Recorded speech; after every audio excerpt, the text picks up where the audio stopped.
Baik, Bismillahirrahmanirrahim. Assalamualaikum warahmatullahi wabarakatuh. Selamat siang Bapak Ibu semua. Salam sejahtera untuk kita semua. Salam sehat dan salam pengadaan. Alhamdulillah hari ini kita bersama-sama lagi di kelas Biji Santosa Training and Consulting untuk kembali membahas materi-materi terkait pengadaan barang dan jasa pemerintah. Sebelumnya yang saya hormati Pak Muji Santosa selaku Direktur Biji Santosa Training and Consulting yang hari ini memberikan amanah kepada saya sebagai moderator.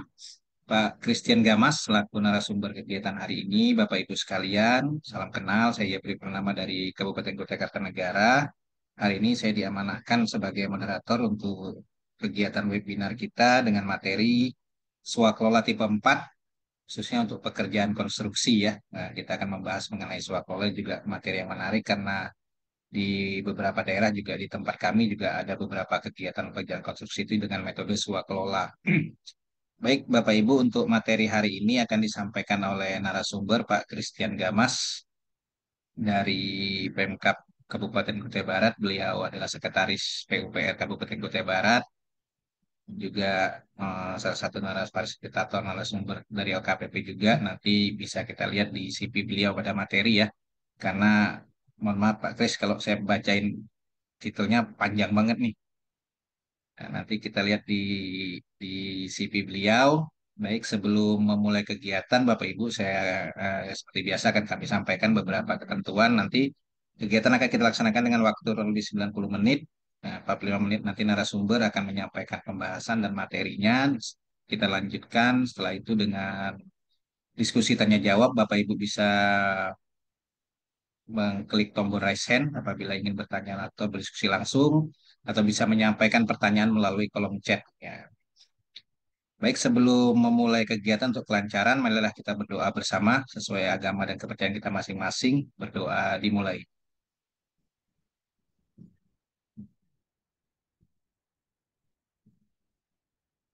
Oke, Bapak Ibu sekalian, untuk mempersingkat waktu karena juga materi cukup menarik, nanti mungkin akan lebih banyak diskusi tanya jawabnya juga. Untuk waktu dan layar kami serahkan langsung kepada Pak Christian Gamas. Kami persilakan, Pak. Baik, terima kasih yang kami hormati Pak Muji, kemudian juga Mas Yefri selaku moderator. Assalamualaikum warahmatullahi wabarakatuh. Pertama, Waalaikumsalam. kami mengucapkan selamat Hari Raya Lebaran. Mohon maaf lahir batin atas kemungkinan kesalahan-kesalahan yang pernah kami perbuat. Dan mumpung masih masih dalam nuansa Lebaran di hari terakhir kita masuk kerja, di menjelang masuk kerja maksud saya. Eh, Pertama-tama di sini kami sekedar sharing ya Bapak Ibu, bahwa di saya didaulat oleh Pak Muji untuk membahas materi yang kemungkinan besar saya melihat swakalola ini menjadi salah satu cara pengadaan yang akan banyak digunakan di masa pasca efisiensi gitu ya. Jadi pekerjaan-pekerjaan konstruksi akan kalau saya pribadi memproyeksikan akan banyak yang muncul, karena memang secara anggaran kita banyak diefisiensikan, tapi pelayanan publik itu akan tetap dilaksanakan begitu. Sebagai contoh, baru-baru ini saya perhatikan di sosmed, Gubernur Kaltim itu akan merencanakan swakelola pekerjaan konstruksi sampai ke daerah perbatasan dari Kabupaten Mahakamulu sampai ke daerah perbatasan dengan Malinau, Kaltara, itu akan dikerjakan secara swaklola begitu. Nah, dari gejala-gejala yang ada ini nanti mungkin tidak menutup kemungkinan di daerah Bapak Ibu sekalian itu juga akan melaksanakan swaklola dengan cara pengadaan swaklola untuk jenis pengadaan konstruksi. Maka dari eh, kegiatan kali ini saya mencari-cari begitu ya, swaklola yang pernah diadakan di kabupaten saya itu apa, dan beberapa kekurangan, beberapa hal-hal yang masih miss, itu yang kami coba untuk angkat di kegiatan kali ini begitu. Dan hal-hal yang sudah baik tentunya juga akan kami sharingkan. Ini perkenalan dari saya. Eh, Seperti tadi sudah disampaikan oleh Pak Yefri, saya fasilitator untuk pengadaan barang jasa pemerintah sampai dengan level muda, level 3. Kemudian berpengalaman juga sebagai mediator, advisor, kemudian juga beberapa kali mendampingi sebagai procurement spesialis di Pemda maupun di BUMN dan BUMD. Ini nomor ponsel saya, pekerjaan saya aparatur sipil negara, pegawai negeri sipil, pangkat golongan ruang pembina 4A, dengan saat ini menjadi sekretaris di Dinas PUPR Kabupaten Kutai Barat. Sengaja gambarnya digambar, fotonya digambar ulang pakai AI begitu ya, karena kalau pakai foto asli kelihatan bulatnya begitu. Oke, Bapak Ibu, ini saya ngambil tujuan pembelajaran umum kita begitu ya, bahwa swaklola, khususnya swaklola tipe 4 ya, yang bersama dengan kelompok masyarakat, itu bila dilaksanakan dengan efektif, akuntabel, dan sesuai ketentuan yang berlaku, ternyata juga bisa memberikan dampak yang sama baiknya dengan pengadaan barang jasa melalui penyedia. Terutama kita menyoroti yang tipe 4 ini, kelompok masyarakat, ini akan memberdayakan masyarakat, memberikan mereka peningkatan kapabilitas ya, dan juga hasil pekerjaan konstruksi dari swaklola tipe 4 ini itu juga karena mereka yang membangun sendiri itu memunculkan sense of belonging atau rasa memiliki yang lebih tinggi ya. Jadi swaklola tipe 4 ini tadi eh, sudah pasti karena pemberdayaan masyarakat, tidak boleh ada profit yang sama besarnya dengan pengadaan barang jasa melalui penyedia begitu. Dia juga membuat masyarakat ini tadi meningkat kapasitasnya, kemudian juga membuat masyarakat itu lebih menghargai hasil dari pekerjaan konstruksi yang ada. Sehingga beberapa pekerjaan konstruksi dengan swaklola tipe 4 ini menjadi sesuatu yang positif ya, ketimbang ketika kita mengoutsourcingkan ini ke penyedia. Nah, dengan demikian ada 8 poin yang akan kita bahas kurang lebihnya 30 menit ke depan. Dan dimulai dari yang pertama, yaitu konsep dasar swaklola, gitu ya. Konsep dasar swaklola, kalau kita lihat dari definisinya, swaklola ini ada di dalam Perpres pasal 1 angka 23 bagian ketentuan umum. Saya garis bawahi cara, ya. Cara pengadaan di sini eh, menunjukkan bahwa cara pengadaan, kan kalau di pengadaan barang jasa pemerintah itu ada melalui penyedia, ada melalui swaklola. Kalau melalui penyedia, maka kita memilih berkontrak kepada hasil pemilihan penyedia dari pasal 38 dengan pasal 41. Pasal 38 dan pasal 41 itu ya termasuk seleksi, tender, e-purchasing katalog maupun toko elektronik gitu ya. Kemudian pengadaan langsung, penunjukan langsung. Nah, itu melalui penyedia tuh. Hasil dari proses pemilihan penyedia, dapat penyedianya kita berkontrak. Nah, kalau di swaklola kita menentukan dulu nih tipenya ya. Nah, di sini tipe pengadaan tipe swaklola itu bisa dengan dikerjakan sendiri oleh Kementerian Lembaga Perangkat Daerah, dikerjakan oleh Kementerian Lembaga Perangkat Daerah lain, organisasi kemasyarakatan, atau kelompok masyarakat. Nah, swaklola ini yang kita bahas di sini adalah yang dengan tipe 4 kelompok masyarakat. Setelah kita menentukan tipe, kita menentukan pelaksana swaklola, maka kita berkontrak dengan penyelenggara swaklola itu tadi. Artinya apa di sini Bapak Ibu? Saya tekankan prinsip dari swaklola itu jangan sampai disalahartikan bahwa swaklola itu sebagai cara pengadaan ya itu dianggap seperti mengelola sendiri gitu. Artinya diterjemahkan secara harafiah, secara literal, karena ini swa sendiri gitu ya, kelola, mengelola gitu, mengelola sendiri jadi bisa semau-maunya. Nah, ada banyak prinsip-prinsip yang kita harus tetap ikuti dan kalau untuk swakelola tipe satu memang tidak pakai kontrak secara khusus begitu ya, tapi swakelola tipe 2, 3 dan 4 itu bisa memiliki itu wajib ada kontraknya. Makanya di sini saya tuliskan dapat memiliki kontrak karena tidak diwajibkan begitu karena masih ada swakelola tipe satu yang tidak wajib ya. Tapi kalau swakelola tipe 2, 3 dan 4 itu mutlak harus ada kontraknya. Bentuk kontraknya ya sama dengan cara pengadaan melalui penyedia.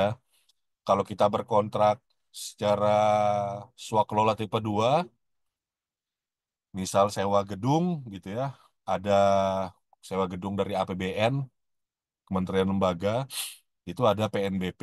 Nah, bukti pembelian dari PNBP, eh, bukti pembayaran dari PNBP itu bentuk kontrak dari swakelola tipe 2. Salah satu contoh.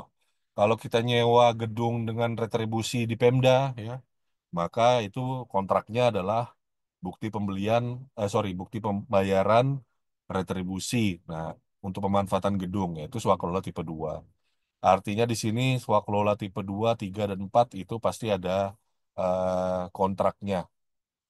Banyak yang ini saya highlight, saya empasiskan di awal karena banyak yang masih berpikir bahwa swakelola ya kita kerjakan sendiri, tidak ada kontrak di dalamnya. Itu pandangan yang keliru. Kemudian pandangan yang keliru lagi lainnya, swakelola itu hanya untuk kegiatan-kegiatan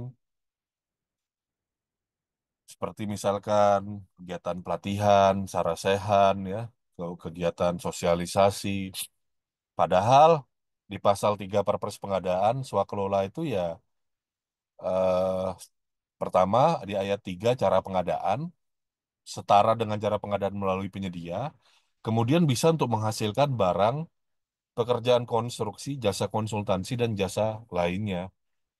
Ya, jadi kalau misalkan Bapak Ibu swakelola pekerjaan konstruksi membangun tribun, tribun lapangan sepak bola dengan kelompok masyarakat atau ormas, nah itu juga masih dalam kategori ya ini swakelola pekerjaan konstruksi. Jadi nggak melulu pekerjaan konstruksi itu tuh hanya untuk penyedia. Ujung-ujungnya itu banyak yang masih berpikir bahwa oh kalau belanja modal ini nggak bisa nih dengan swakelola. Belanja modal harus dengan penyedia. Padahal tidak selalu ya. Belanja modal itu kan cuman bentuk penganggarannya saja. Tapi bagaimana kita merealisasikannya itu tadi, kontraknya bisa saja dengan swakelola. Lalu penyelenggara swakelola ini tadi, kalau di cara pengadaan melalui penyedia, ada yang namanya penyedia, itu berasal dari pelaku usaha, ya. Kalau di swakelola, penyelenggara swakelola inilah yang menyelenggarakan kegiatan secara swakelola. Dan penyelenggara swakelola ini tadi, ya, ketika kita melakukan perikatan berdasarkan pasal 1 angka 44 di Perpres Pengadaan, ya, di sini PAKPA PPK itu bisa saja mengikat kontrak dengan pelaksana swakelolanya ya. Di pasal 1 angka 44 itu sudah disebutkan. Artinya jangan sampai ada pemikiran bahwa loh ini kita sudah terlanjur belanja modal penganggarannya, kita nggak bisa swakelola nih. Salah seperti itu. Bisa saja kita misalkan eh, jasa konsultansi begitu ya, menyusun misal jasa konsultansi menyusun renstra atau renja, itu kita menganggarkannya belanja modal, tapi kita menunjuk perguruan tinggi sebagai penyelenggara swakelolanya dan berkontrak, maka itu kita tetap melaksanakan pengadaan barang jasa ini tadi secara swakelola dengan belanja modal itu sangat bisa dilakukan. Ya, seperti itu. Nah, swakelola tipe 4 di sini kita spesifik. Swakelola tipe 4 ini yaitu swakelola yang direncanakan oleh kementerian, lembaga, perangkat daerah, penanggung jawab anggaran berdasarkan usulan kelompok masyarakat dan dilaksanakan sepenuhnya oleh kelompok masyarakat pelaksana swakelola. Jadi dia melakukan persiapan, melakukan pengawasan, dan melaksanakan swakelola itu tadi full. Beda dengan swakelola kelompok tipe 3 yang dengan organisasi masyarakat, itu tim persiapan dengan tim pengawasnya masih dari kementerian, lembaga, perangkat daerah yang punya anggaran. Nah, tapi kalau di kelompok masyarakat, ini tim persiapan, tim pelaksana, tim pengawas penuhnya ada di kelompok masyarakat dan mereka lah yang menjadi penyelenggara swakelolanya. Bisa dibilang swakelola tipe 4 ini kebalikan tipe 1. Kalau swakelola tipe 1 full tim, penyelenggara, swakelola itu pengawasnya, pelaksananya, tim persiapannya, itu dari kementerian, lembaga, perangkat daerah, pemilik anggaran full. Nah, kalau di swakelola tipe 4, tim pelaksana, tim pengawas, dan tim persiapan itu ada full di kelompok masyarakat. Nah, swakelola ini tadi, ya, tentunya kelompok masyarakat ini tadi berhak juga dibantu, didampingi oleh tim fasilitas fasilitator lapangan, gitu ya. Jadi kalau di dalam Perlem LKPP nomor 3 tahun 2021 tentang pedoman swaklola, khusus di swaklola tipe 4 itu kita boleh membentuk sebuah tim untuk memfasilitasi administrasi dari swaklola kelompok masyarakat. Filosofi pengaturannya adalah kelompok masyarakat ini kan berbeda dengan birokrat atau organisasi masyarakat yang memang, kalau organisasi masyarakat dia melaksanakan socio entrepreneurship, ya, atau kewirausahaan sosial. Nah, mereka aktivitas administratifnya jalan terus tuh, gitu. LSM, ya, lembaga-lembaga NGO, ya, non government organization, walaupun mereka tidak apa tidak melaksanakan kegiatan yang mencari profit, tapi mereka terbiasa melakukan kegiatan administratif sehingga mereka sudah punya tim admin. Nah, kalau kelompok masyarakat biasanya mereka tidak punya tim admin sehingga agak lemah dari sisi administratif. Oleh karena itu dari peraturan, tim fasilitator lapangan atau apapun namanya itu dimungkinkan untuk dibentuk khusus untuk di swaklola tipe 4. Artinya di situ ada tim yang memang mendampingi. Makanya kalau kita perhatikan, bila di Kementerian PDT, ya, Percepatan Pembangunan Daerah Tertinggal, itu suka mengadakan rekrutmen untuk tim pendamping pemerintah desa. Nah, tim pendamping pemerintah desa ini tadi itu yang mendampingi pengadaan barang jasa di desa, karena memang kalau kita berbicara pengadaan barang jasa di desa itu 90% cara pengadaannya adalah swaklola tuh. Nah, tapi masyarakat di desa biasanya kebanyakan eh, belum fasih secara administratif begitu ya. Makanya muncul tuh rekrutmen dari tim pendamping. Nah, apapun namanya, biasanya di swaklola tipe 4 memang selalu dibuka untuk tim fasilitator, ya, atau tim yang mendampingi itu tadi. Ini tadi regulasi terkait dengan swaklola. Sudah saya sebutkan tadi ya, Perpres pengadaan, kemudian juga ada Perlem nomor 3, kemudian ada juga model dokumen swaklola, ya, yang dari LKPP, Keputusan Deputi nomor 1 tahun 2022 nomor 2 tentang model dokumen swaklola.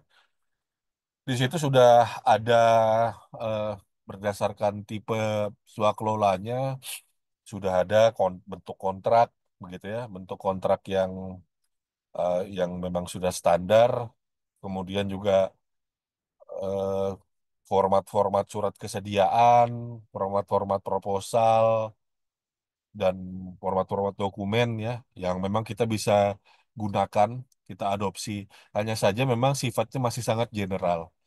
Bapak Ibu, swaklola ini karena memang sifatnya bervariasi, bisa jadi model dokumen swaklola yang dikeluarkan oleh LKPP dengan pedoman atau juknis yang ada dikeluarkan dari kementerian itu bisa bisa jadi kalau kita lihat ini membutuhkan waktu untuk kita selaraskan.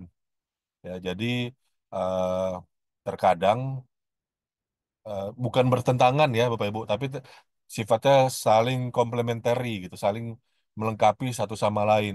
Jadi kita juga perlu melihat selain dari keputusan Deputi nomor 2 tahun 2022 Deputi 1 LKPP, kita juga perlu melihat juknis-juknisnya begitu ya. Nah, di sini Bapak Ibu dalam swaklola sama seperti pengadaan barang jasa melalui penyedia, selain teknis, kita juga mesti memperhatikan aspek administrasi dan aspek keuangan. Nah, kadang-kadang karena saya mungkin konotasikannya kebanyakan swaklola ini diabaikan aspek di administrasi dan di keuangannya. Ya, karena memang orang berpikiran bahwa oh, swaklola ini gampang begitu ya. Pokoknya ya kita tinggal laksanakan aja secara teknisnya, kemudian ya udah dibayar gitu. Padahal sebenarnya kalau kita mau memperhatikan kedudukan hierarkisnya di aturan, swaklola ini kan cara pengadaan nih sejajar dengan penyedia. Artinya ini harus merupakan sesuatu yang kita sama berikan perhatian sama kuatnya. Ya, memang pengadaan barang jasa dengan swaklola itu akhir-akhir ini menjadi semakin berkurang. Ya, berbeda dengan tahun 60-an, tahun 70-an, pengadaan barang jasa melalui swaklola itu dominan. Ya, jadi zaman dulu kalau kita kenal eh, vendor atau penyedia itu sering disebut sebagai pemborong. Itu zaman dulu. Kenapa? Karena biasanya yang melaksanakan aspek teknisnya itu perangkat daerah atau satker kementerian lembaga.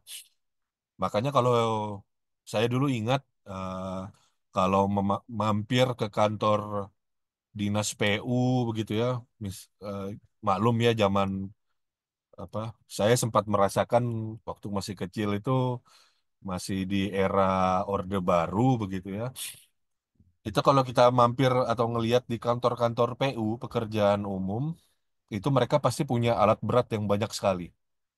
Beda dengan zaman sekarang, hampir jarang kita melihat kantor-kantor dinas PU atau Satker Kementerian Lembaga Pekerjaan Umum itu punya alat beratnya. Ya, karena memang zaman dulu eh, penyedia itu tidak banyak. Gitu.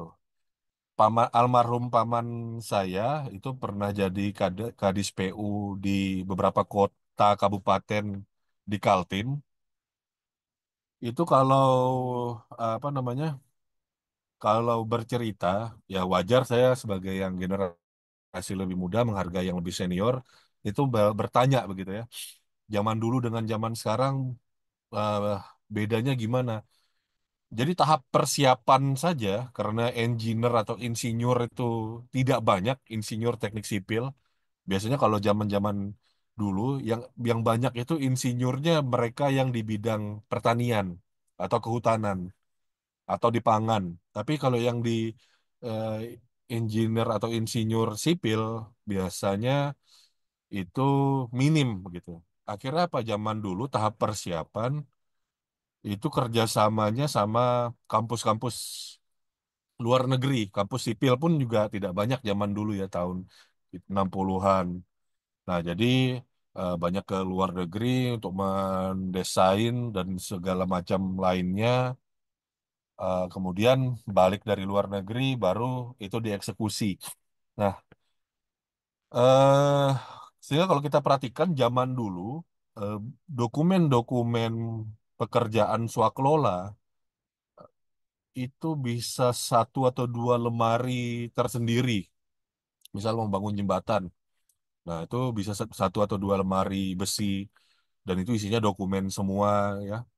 Nah, kalau zaman sekarang aspek-aspek teknis, administrasi dan keuangan itu cenderung terabaikan begitu. Padahal sebenarnya tidak bisa kita abaikan barang ini dan seharusnya dokumennya harus sama cermatnya disimpannya.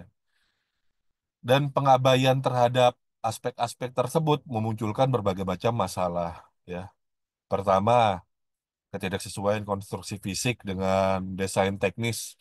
Pada prinsipnya, karena ini swakelola, ya udah kita bangun aja dulu, baru pikir yang DED-nya dan yang lain-lain belakangan.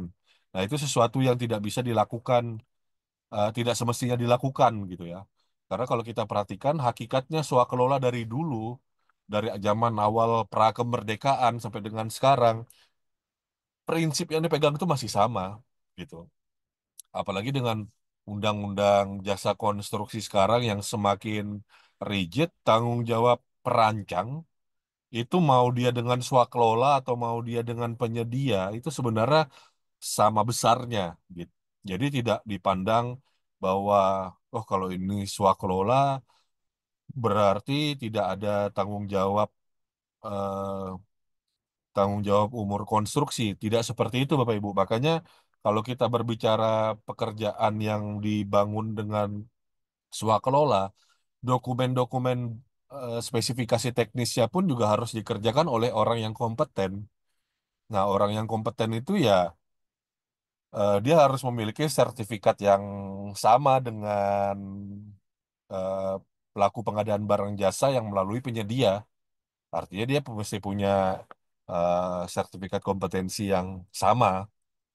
Nggak boleh dia cuman sekedar, mohon maaf, tidak boleh dia sekedar hanya punya ijazah teknik sipil saja langsung dianggap itu ya dia bisa melakukan begitu. Nah, dalam kondisi seperti itu, kalau misalkan kelompok masyarakat ini tidak punya kemampuan yang sama dalam menyusun DED-nya itu tadi, maka kita sebagai instansi teknis itu harus mempersiapkan nih dokumen DED-nya, begitu ya. Jadi dokumen DED-nya dibahas bersama dengan tim persiapan disusun oleh engineer-engineer orang-orang yang memang memiliki kapabilitasnya. Nah, demikian juga dengan poin 2 dan nomor 3. Karena tanggung jawab konstruksinya, mau pekerjaan kecil atau pekerjaan besar, itu sama-sama ya terikat pada Undang-Undang Jasa Konstruksi. Kemudian juga masalah administrasi yang bisa muncul ya, kurang lebihnya tidak tertib administrasi, kemudian ada hal-hal yang disembunyikan dari penyelenggara swakelola, dari pengguna apa dari kementerian lembaga atau satkernya atau SKPD-nya. Nah, itu sebaiknya tidak dilakukan. Tetap harus transparan. Kemudian juga tidak boleh ya eh, melakukan manipulasi. Sama saja dengan pengadaan barang jasa melalui penyedia. Manipulasi itu tidak baik, tidak boleh dilakukan. Potensi-potensi di keuangan juga ya, yang sifatnya tidak transparan atau melakukannya dengan cara manual supaya bisa melakukan frauding gitu ya, itu juga seharusnya kita hindari. Nah, ini beberapa waktu pada saat saya menyusun materi ini, saya panggil PPTK untuk yang menceritakan begitu. Nah, di sini konkret permasalahan teknis yang muncul dan yang saya lihat secara general juga dari yang beberapa orang yang mungkin konsultasi Japri ke saya, biasanya tuh permasalahannya ya terkait dengan spesifikasi ya, dimensinya tidak sesuai, pekerjaannya masih asal-asalan, ya perbedaan kualitas, eh, visualnya mungkin tidak standar dan seterusnya. Ini memang menjadi masalah teknis yang muncul di lapangan begitu ya. Oke, kemudian juga resiko yang dihadapi ya. Ya ini tadi yang saya sampaikan lisan barusan bahwa swakelola ini gampang aja. Tinggal yang penting tinggal dikerjakan dokumennya kita lengkapi belakangan. Nah, kalau itu yang dilakukan Bapak Ibu, maka resikonya ya muncul temuan dari auditor, ya kemudian juga ada kemungkinan pelanggaran pidana ya karena karena tadi menggampangkan begitu ya dibayar main bayar 100%, terus ternyata banyak aspek-aspek yang ternyata tidak tertib administratif gitu ya, nanti akan saya bahas lebih lanjut lah apa aja. terutama untuk pengadaan barang jasa melalui penyedia dalam swakelola. Itu kita tidak bisa serta-merta mem- mem- memberikan kelompok masyarakat itu tadi belanja secara liar. Ya, itu juga harus kita atur di situ. Nah, tentunya Bapak Ibu, ketika kita melaksanakan pemecahan masalah apa melaksanakan kontrak swakelola, sama saja dengan melakukan kontrak dengan penyedia. Bisa saja akan muncul permasalahan. Nah, pendekatan-pendekatannya kita bisa menggunakan pendekatan 5W1H begitu ya, atau menggunakan root cause analysis dan yang lain-lain untuk menyelesaikan masalah-masalah yang muncul.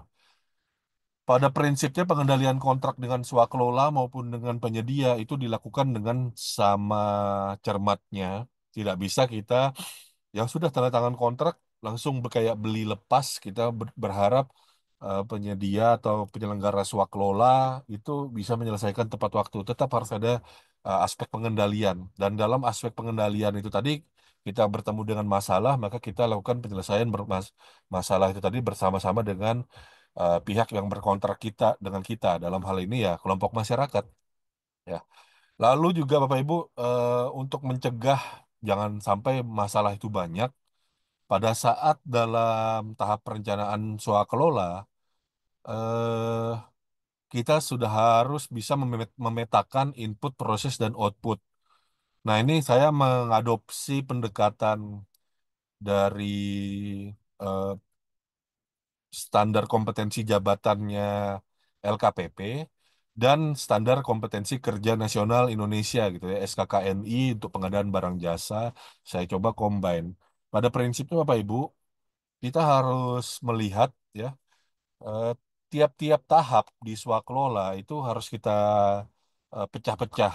Jadi ada work breakdown structure-nya, ada struktur ada pemecahan struktur kerja. Nah, pemecahan struktur kerja ini tadi kita buat dalam tahapan-tahapan. Nah, biasanya kalau Bapak Ibu yang sudah mengikuti PPK tipe C, PPK tipe B, itu diminta untuk memetakan eh, input, proses, dan output dalam tiap-tiap pekerjaan swakelola. Kalau di tipe C dan tipe B, sorry, kalau di tipe C saja, ya kita melihat hanya dari input, proses, output, kita bagi berdasarkan 5 tahap pekerjaan tuh untuk tahap perencanaan, tahap persiapan, tahap pelaksanaan, tahap pengawasan, dan serah terima. Udah tuh kita buat tabel proses input, proses, dan output. Tapi tetap ya Bapak Ibu, kalau di pekerjaan konstruksi, tahapan-tahapannya ini tadi perlu kita buat lagi. Jadi ada sub-sub di dalam tiap tahapan eh, perencanaan, persiapan, pengawasan, pelaksanaan, dan serah terima. Seperti ini jadinya, ya. Jadi, Bapak Ibu, kalau kita perhatikan secara regulasi, dan ini yang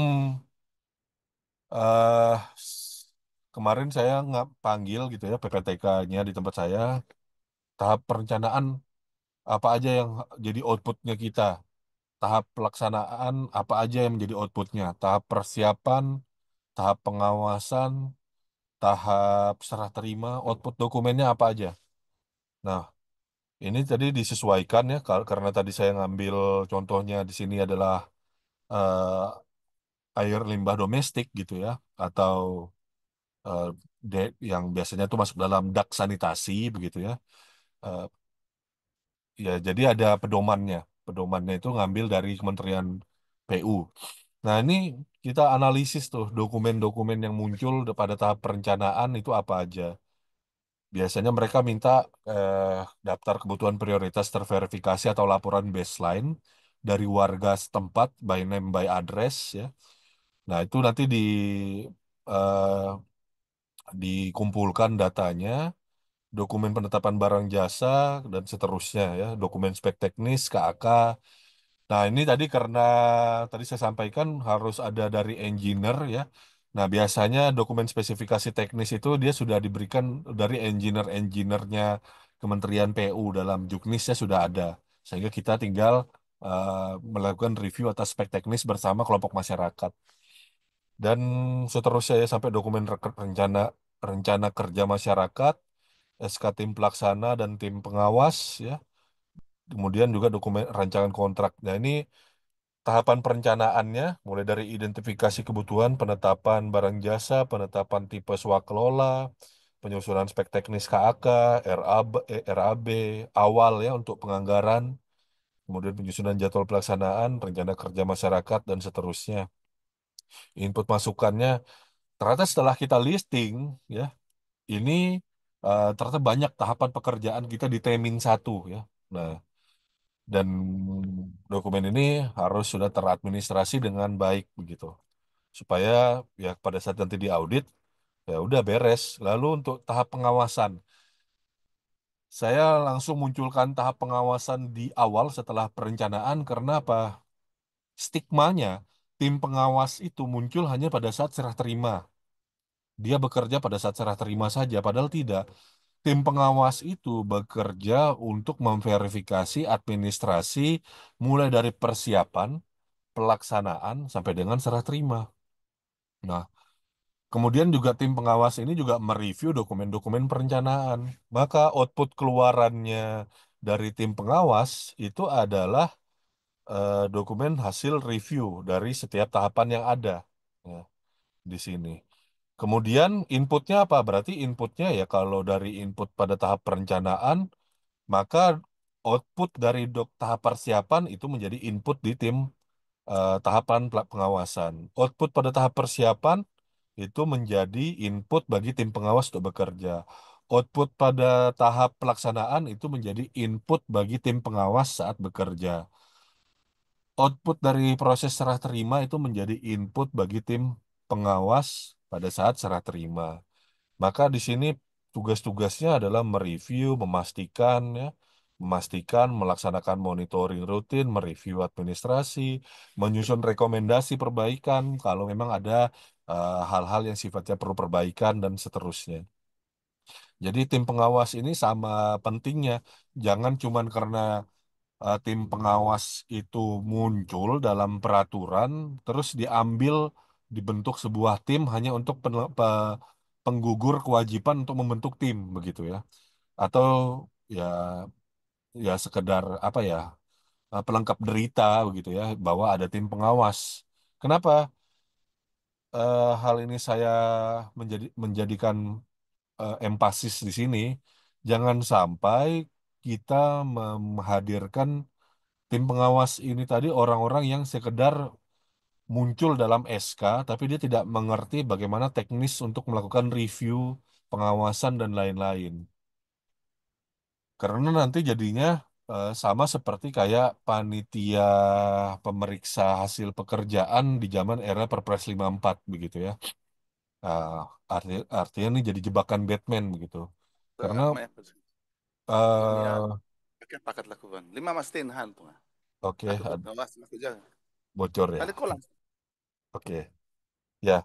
Karena memang tim pengawas ini strategis ya Bapak Ibu ya.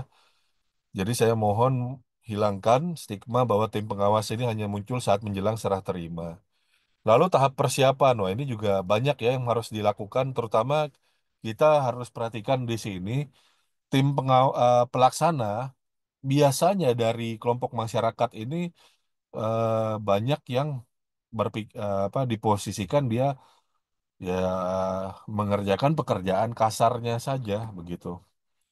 Nah, maka di sini tim persiapan pun juga eh, perlu didampingi dengan TFL dan juga dari PPK.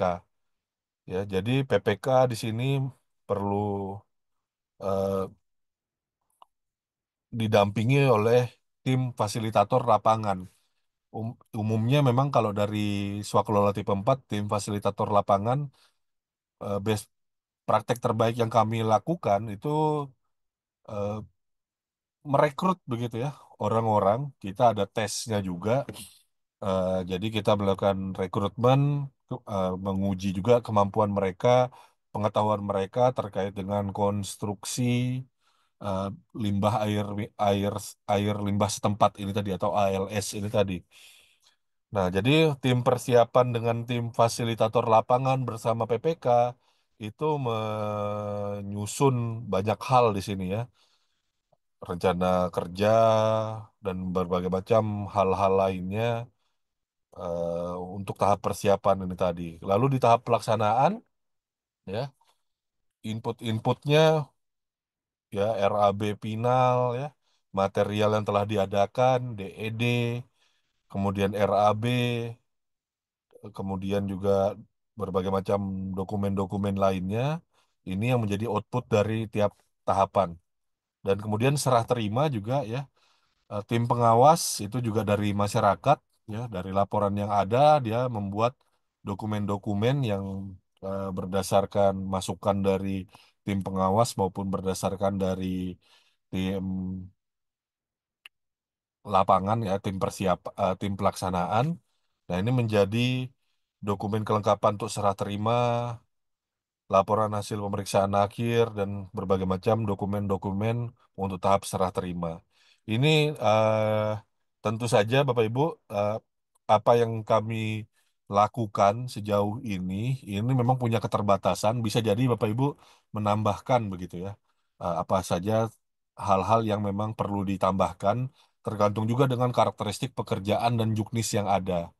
Ya, yang saya susun bersama tim cipta karyanya kami, bidang cipta karyanya kami ini tadi berdasarkan juknis yang ada dan pengalaman di lapangan kemarin untuk perbaikan ke depannya. Bisa jadi ada yang masih kurang di sini, silahkan nanti ditambahkan. Yang pasti Bapak Ibu, dokumen lima pada tahap perencanaan, tabel tahap perencanaan, pengawasan, persiapan, pelaksanaan hingga dengan serah terima ini tadi, tabel input, proses dan outputnya ini tadi dibuat sejak awal sebagai panduan dari tim yang ada untuk eh, pengendalian kontrak swakelola ke depannya. Jadi disusunnya pada tahap perencanaan, ya. Supaya apa? Supaya PPK tidak kewalahan nantinya. PPK atau PPTK, kalau PPT kalau KP yang menjadi yang tanda tangan kontrak ketika KPA bertindak sebagai PPK, nanti kan dia dibantu sama PPTK tuh. Nah, ini kalau tidak dibuat dokumen seperti ini, Bapak Ibu, sebagai daftar simaknya pada saat pelaksanaan itu bisa bingung. Karena perlu kita perhatikan bahwa PPTK maupun pejabat pembuat komitmen bersama PPTK bersama KPA atau PA ini mengendalikan 3 tim untuk 5 tahapan pekerjaan. Dokumen-dokumen, proses-proses, ini ada banyak sekali yang harus dikerjakan. Pasti akan ada hal-hal yang ketelisut kalau tidak dibuat dari awal. Maka menjadi krusial. Makanya kita kalau kita ngelihat, kenapa sih kok di JK 4 untuk standar kompetensi jabatannya LKPP mengelola swaklola gitu ya, kok disuruh buat tabel input proses output, atau kalau Bapak Ibu ngambil SKKNI, ambil CPOF atau CCMS atau CPSP ya, itu kalau untuk UK 2425 dan 26 kalau nggak salah yang terkait dengan swaklola, itu kok sampai disuruh membuat tabel-tabel yang segitu banyaknya, karena memang penting Bapak Ibu. Bahkan kalau yang Bapak Ibu pakai SKKNI, tabel komunikasi dan koordinasi kan itu juga harus dibuat. PIC di tiap kegiatan itu siapa saja. Karena swakelola ya memang tingkat kerumitannya secara administratif itu tinggi begitu ya.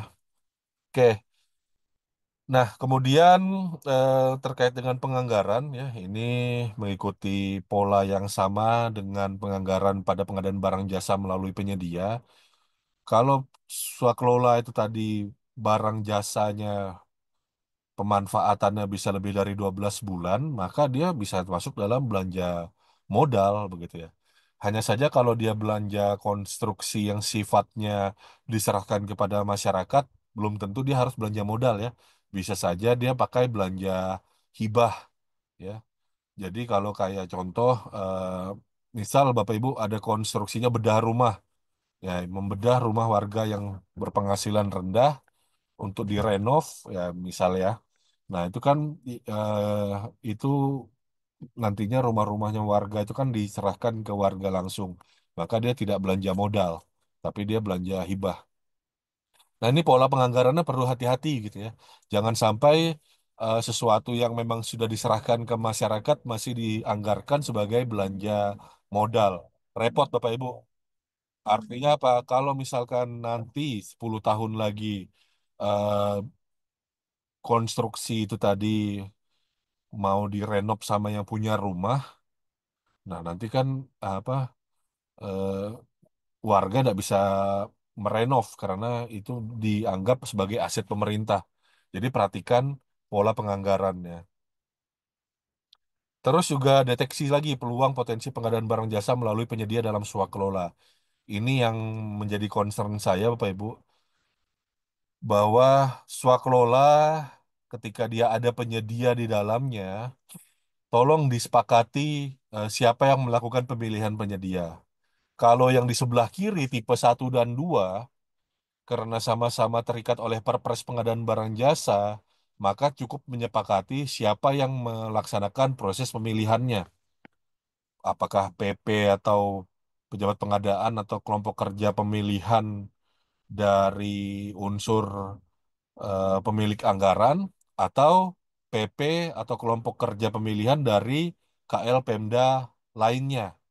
Ya, ini karena sama-sama dari pemerintah ya tipe 1 tipe 2.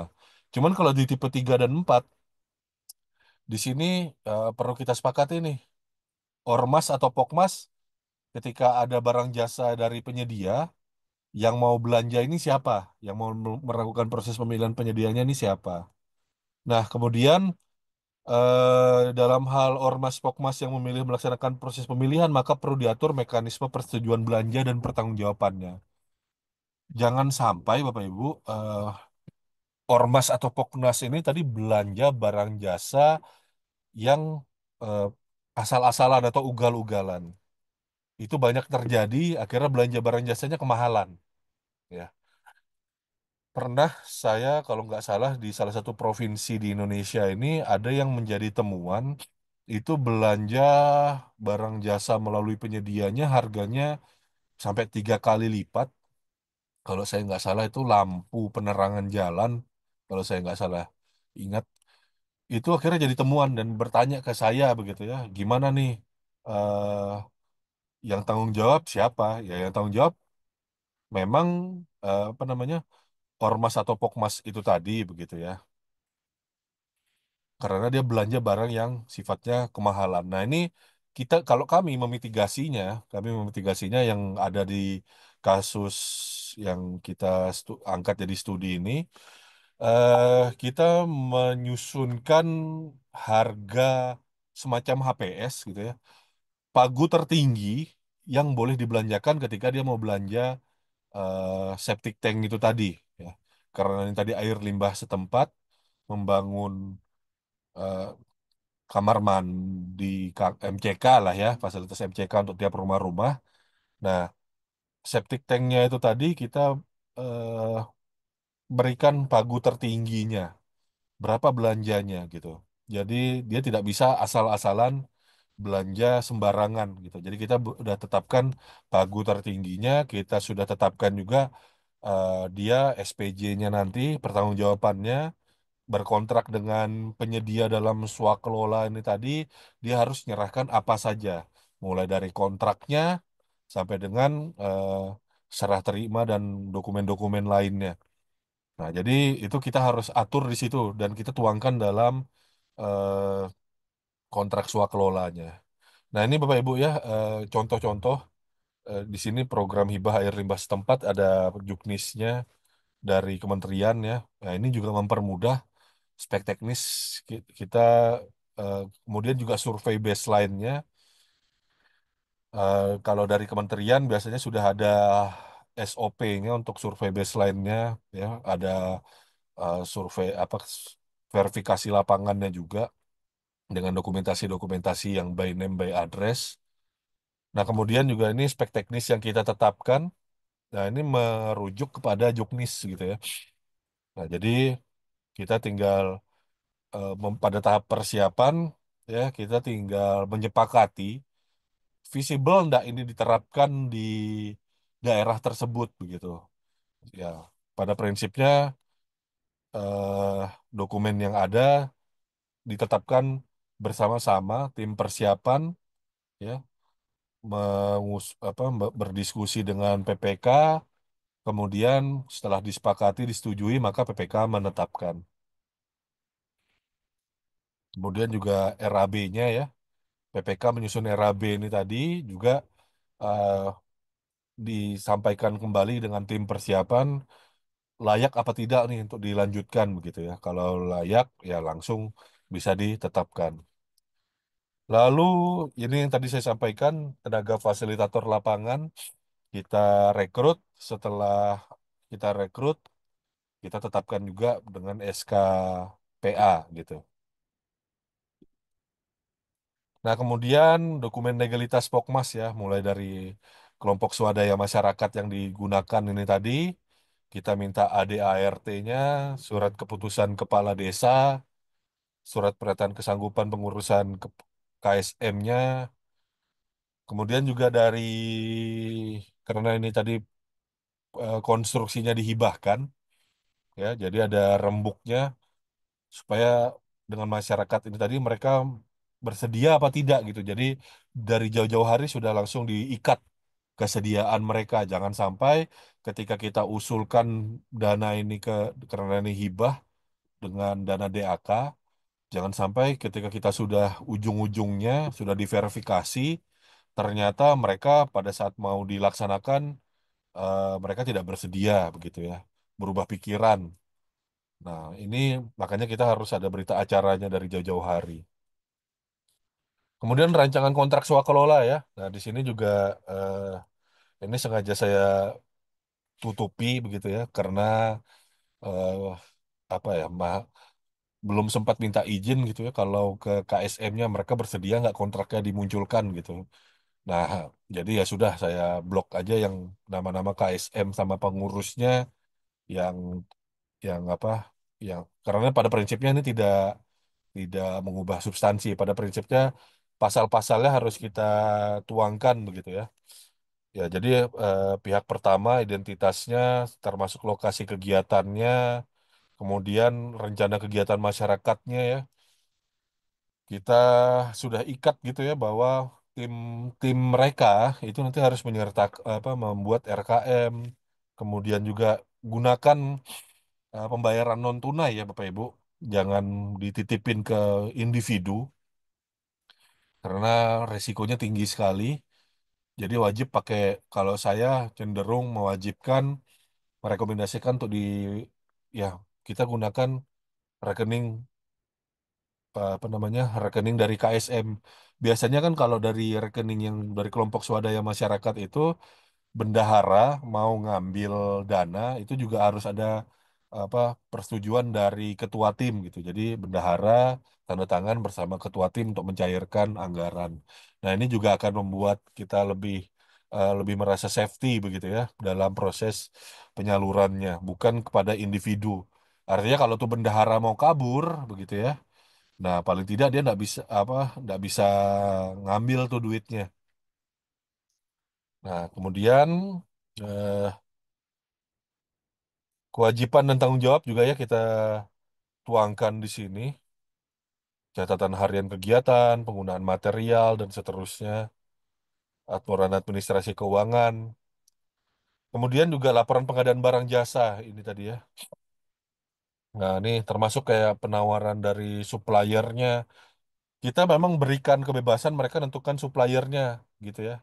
Tapi ketika mereka belanja, ya tetap mereka harus melakukan proses pengadaan barang jasa yang sesuai dengan prinsip pengadaan. Ingat Bapak Ibu, swaklola bukan berarti pengadaannya suka-suka, ya. Tetap harus mengikuti kaidah di pengadaan barang jasa. Artinya walaupun ormas dan kelompok masyarakat itu tadi tidak terikat perpres, tapi tetap nih mereka harus melaksanakan kaidah pengadaan barang jasa yang sehat, ya.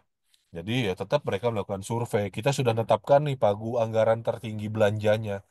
Jadi tidak bisa mereka suka-suka gitu ya untuk belanja material, alat, dan bahan di luar dari apa yang dimiliki oleh kelompok swadaya masyarakat. 5 Nah, menit lagi ya, ini Pak yang Gamas. Pak, ya, gimana lima Pak? menit lagi, Pak. Oke, siap. Sudah mau selesai juga kok. Ya. Nah, ini ya Bapak Ibu, dokumen. Jadi tim pengawas itu kerjanya banyak ya, bukan cuman muncul di akhir. Tim pengawas turun ke lapangan pada saat 0%, dia dokumentasikan. Nah, ini dokumentasinya ini salah satu formatnya tim pengawas yang apa yang eh, ini namanya orangnya juga kita apa namanya kita tutupi ya karena ini yang dilihat ini alamat identitas pribadinya masyarakat berpenghasilan rendah. Ya, jadi saya blok gitu ya. Nggak etis kalau ditampilkan. Nah, cuman di sini ya di saat masih nol, sorry balik lagi. Ya, ini namanya ya nama penerima manfaat, kemudian ini dokumentasi ya rumahnya, lokasinya, juga ada foto 0%-nya begitu ya. Nah, ini seperti ini. Oke. Nah, ini kita tim pengawas dokumentasikan dan membuat laporan pelaksanaan. Kemudian ini pada tahap 50% gitu ya. Ya, ini masih belum selesai, tapi kita sudah bisa melihat bahwa oh ini ada progres begitu ya. 50% kita dokumentasikan hingga terakhir 100%. Ya, ini Bapak Ibu waktu saya ngobrol dengan PPTK nanya, wah, saya bilang ini program untuk masyarakat berpenghasilan rendah dalam rangka program air limbah setempat atau air limbah domestik untuk stunting ya, supaya tidak buang air besar sembarangan ini dengan nilai kalau nggak salah per berapa juta begitu ya per rumah. Bayangkan, anu apa ya? Saya ngelihat di sini kok jadi bagus, jadi lebih bagus. Mohon maaf, jadi lebih bagus hasil apa kamar mandi dan MCK-nya nih dibandingkan rumahnya gitu. Tapi paling tidak dari sini terdokumentasi bahwa pekerjaan ini memang tepat sasaran. Dan ini eh, ada 100 penerima manfaat ya 100 penerima manfaat lah yang kita dokumentasikan satu-satu begitu ya. Kemudian kalau dia misalkan ya di sini Bapak Ibu untuk pengawasan yang efektif ya tim pengawas ini memang harus ada apa observasi on-site monitoring secara berkala dan checklistnya. Nah ini ya checklistnya ini Bapak Ibu kalau ada yang kurang seperti ini ya ini dilaporkan kepada PPK. Ya, jadi misal kayak di sini dimensi cor plat tangki septiknya kurang, maka harus diperbaiki sebelum pekerjaan ini tadi. Artinya di sini dari lokal engineer-nya menyatakan ini ditolak. Ya, jadi bukan cuma karena lihat visualnya, oh ya udah bagus, rapi. Tapi memang dari lokal engineer juga memastikan spesifikasi teknisnya sesuai kontrak. Jadi tidak sekedar hanya oh lihat, oh ya bagus, sudah jalan fungsi, oke, kita terima, tapi juga ada pengukuran terkait spek teknisnya. Ini penting Bapak Ibu untuk dilaksanakan karena pada prinsipnya teman-teman pemeriksa, mau pemeriksa internal, mau pemeriksa eksternal, melakukan pemeriksaan itu berdasarkan kontraknya, begitu ya. Ketika ada dimensinya yang kurang, kualitas pekerjaannya yang kurang, nah kalau Bapak Ibu menyatakan itu di ACC, maka itu jadi kelebihan pembayaran. Nah, dengan demikian, maka Bapak Ibu ya penting bagi PPK untuk bersama tim pengawas. Jadi tim pengawas ini ya memang fungsinya seperti kayak konsultan pengawas.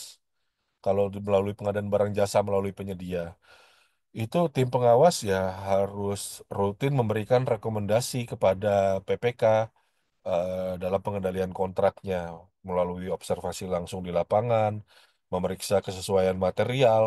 Makanya lembar kertas kerja penggunaan material itu eh, harus rutin disuplai kepada tim pengawas. Eh, Artinya kalau ada belanja apa segala macam ya kita harus bisa memastikan bahwa bahan, material, peralatan yang digunakan itu memang sesuai dengan spesifikasi teknis atau standar yang memang sudah ditetapkan. Dan Bapak Ibu yang sering lupa, begitu sudah selesai, mungkin ya monitoring dokumennya itu sudah jadi, ada dokumentasinya dan seterusnya, terus langsung main dibayarkan. Ini yang biasanya itu pengalaman saya sebagai coach atau sebagai penguji pada saat PPK tipe C dan tipe B, itu tidak ada berita acara serah terima. Langsung dibayar aja. Jadi serah terima pekerjaan itu bukan langsung barang jasa selesai dilaksanakan, langsung main bayar. Bapak Ibu, treatmentnya sama persis dengan pengadaan barang jasa melalui penyedia, ya. Jadi ada persiapan dokumen dan kelengkapan serah terima, pemeriksaan internal oleh tim pengawas bersama PPK. Jadi tim pengawas bersama ketua Pokmas gitu ya, kemudian menyerahkan kepada PPK. Terus dari PPK juga memeriksa dengan tim teknisnya dia sendiri, ya. Kalau ada hal tadi yang seperti masih kurang dan yang lain-lain, maka direkomendasikan untuk perbaikan. Kalau tidak ada, kita bisa langsung BAST dengan PPK. Sorry, dengan pelaksana swakelola. Baru pembayaran. Kemudian pelaporan akhiran pertanggungjawaban, baru kemudian PPK-nya menyerahkan kepada PA KPA. Treatmentnya sama persis dengan pengadaan barang jasa melalui penyedia, Bapak Ibu. Jadi tidak langsung serta-merta kita main bayar-bayar aja dan selesai. Ya. Kemudian Bapak Ibu, ini juga beberapa kasus. eh, Kenapa kok saya mendorong untuk pembayaran non tunai, ya, atau elektronik? Nah, di sini kita perlu dorong untuk akuntabilitas pembayarannya. Setelah serah terima kan kita melaksanakan pembayaran-pembayaran nih. Eh, atau pada saat yang termin ke-1 atau termin kedua, kan kita perlu ada dokumen-dokumen untuk memastikan ini akuntabel. Jadi tolong di tiap tahap-tahapan yang berkaitan dengan pembayaran, pastikan pembayaran hanya diakui untuk kegiatan yang sudah dilaksanakan. Ya, pengadaan barang jasa melalui swakelola itu memang ada fleksibilitas tidak mengenakan denda. Ya, jadi sangat longgar sekali karena apa? Ya, karena kita ini kan untuk masyarakat juga, yang ngerjakan masyarakat dan tidak ada ambil keuntungan di situ. Nah, makanya dari secara aturan sanksi yang ada dalam pedoman swakelola, sanksi yang ada bagi penyelenggara swaklola itu hanya penghentian. Tidak ada yang mengenakan denda. Kecuali kalau Bapak Ibu menambahkan pasal tersebut, ya mau tidak mau harus didenda. Tapi secara default, dalam model dokumen swaklola tidak ada ketentuan denda. Tapi bukan berarti karena sanksinya itu direlaksasi gitu ya. Bukan berarti Bapak Ibu sebagai PPK itu boleh ceroboh. Nah, tolong pembayaran yang ada itu memang untuk kegiatan yang memang sudah dilaksanakan, terutama untuk di akhir. Dicek lagi nih, termin 1, termin 2-nya memang betul-betul terlaksana atau tidak peruntukannya. Kan kita ada yang mencairkan duluan nih, termin 1 masih 0% ya kan. Nah, di termin 2 kita cek lagi sebelum mencairkan ada apa di termin 2 kan kita minta syarat biasanya dokumen pertanggungjawaban waktu pas termin 1 kita cek lagi ya, ya yang hanya yang diakui itu hanya untuk kegiatan yang sudah dilaksanakan. Harus ya dilakukan secara non tunai karena ada banyak kasus yang saya ketahui dari sesama teman procurement spesialis yang menjadi pemberi keterangan ahli atau saksi ahli, ini permasalahan pidana pada swaklola itu adalah penyelewengan akibat pembayaran yang masih non tunai. Nah, ini yang menjadi masalah gitu ya. Dan ke belakang ini makin canggih modus-modusnya gitu ya. Makanya juga harus didukung dengan dokumen pertanggungjawaban dan berita acara. Dan yang poin keempat, manipulasinya walaupun sekarang non tunai juga canggih. Dibuat nih pekerjanya ya secara transaksi dari bendahara swakelolanya, dari penyelenggara swakelolanya, ya tim pelaksana itu nyalurkannya memang pakai transfer. Ada rekening korannya. mutasi rekeningnya itu ada ke nama-nama yang ada nih. Misal Budi Sabto Cahyo misalkan. Nah, tapi ATM-nya Budi Sabto Cahyo itu dipegang oleh orang lain. Nah, ini juga manipulasi ya. Pembagian uang secara kolektif yang manipulatif gitu. Itu juga ada kasus, saya kalau nggak salah ingat, itu di daerah Sumatera. Ya, itu ada yang seperti itu. Jadi Budi Cahyo dan Sabto ini namanya cuma dipinjam benderakan saja. Itu juga menjadi sesuatu yang harus kita hindari gitu ya. Nah, ini dokumen-dokumennya yang pada saat kita untuk akuntabilitas pembayaran. Nah, jadi juga tolong ya mekanisme pembayaran yang akuntabel, tolong jangan hmm, praktek bagi rata gitu ya. ATM-nya dipegang oleh satu orang, baru habis itu dibagi rata. Budi namanya dipinjam, ternyata yang kerja bukan Budi. Namanya yang kerja namanya misalkan Cipto misalkan. Nah, harusnya dia terima 500.000 si Budi, 250.000-nya untuk si Cipto, 200.000-nya untuk Budi karena namanya dipakai, 50.000-nya untuk oknum. Nah, ini juga menjadi sesuatu yang sangat mudah dilacak dan itu bisa apa mengarahkan Bapak Ibu kalau seandainya itu dilakukan ya itu ke arah pidana jadinya. Ya, jadi tolong jangan eh, yang poin satu tadi ya, jangan melakukan sistem bagi rata. Kemudian juga jangan manipulasi dokumen gitu ya. Tidak absennya dia tidak hadir, tap- tapi dia menerima sama banyaknya dengan teman-temannya yang hadir gitu. Nah, itu juga bisa jadi masalah nanti ke depan. Nah, ini untuk dokumen-dokumennya, untuk monitoring internal, daftar harian pekerja, rekapitulasi, ya, ini sesuatu yang perlu disiapkan oleh tim pelaksana dan bersama tim pengawas. Kemudian, Bapak Ibu, pada prinsipnya, prinsip pengadaan, mau dia penyedia dengan swakelola, sebenarnya kita juga harus melakukan dengan efektif, efisien, transparan, terbuka, bersaing, adil, dan terbuka. Sehingga hal-hal yang ada tadi ya itu harus kita jalankan prinsip-prinsip itu tadi, eh, apa hindari peluang-peluang. Saya cuma bisa memberikan satu contoh yang terkait dengan mekanisme bagi rata tadi.